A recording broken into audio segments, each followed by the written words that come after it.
On the 9th of October 2018, the Ahmadiyya Muslim community hosted an interfaith event at the Baitul Futuh Mosque.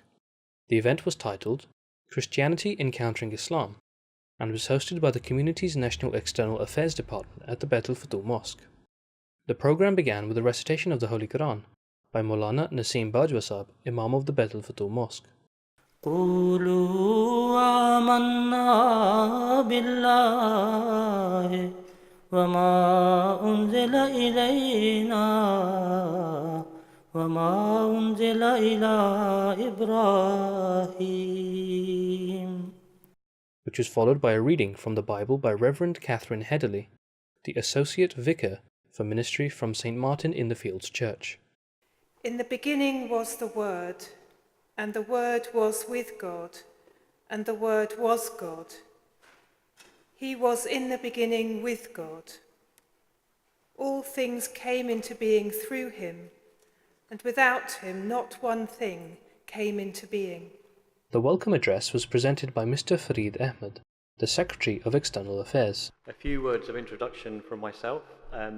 Firstly, we'd like to congratulate St. Martin in the Fields Church for its Encounter Lecture Series and are delighted to host this event, the first event at a mosque, the landmark Baitul Futuh Mosque, which is the largest mosque in Western Europe.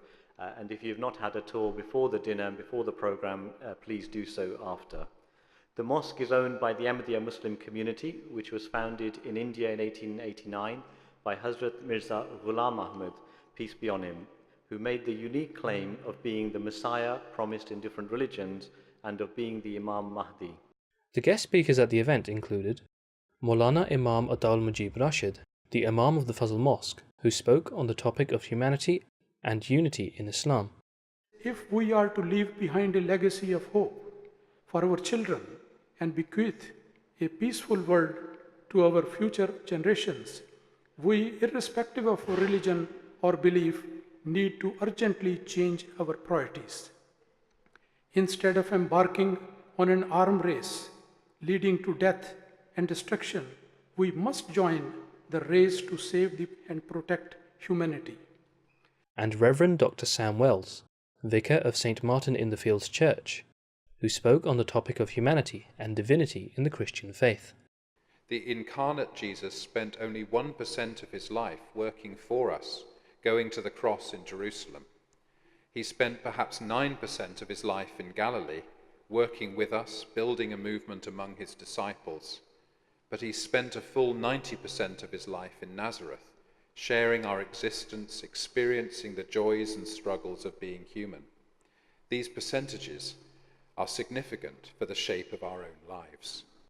The guest speeches were followed by a question and answer session, where the audience were able to address and voice any questions they had. Following the Q&A, the respected National President of the Ahmadiyya Muslim Community UK, Mr. Rafiq Ahmed Hayat, presented his closing remarks. And if we believe in the same God, it is not possible that the God has given one set of rules to Prophet Moses, one set of rules to Prophet Jesus, and a different set of rules to Prophet Muhammad, peace be on all of them. The fundamental rules and the fundamental teaching is the same. How we can live in peaceful coexistence with each other, and how we can be good human beings, and how we can serve society. The event was ended with a silent prayer. This report was brought to you by MTA International, UK Studios in London.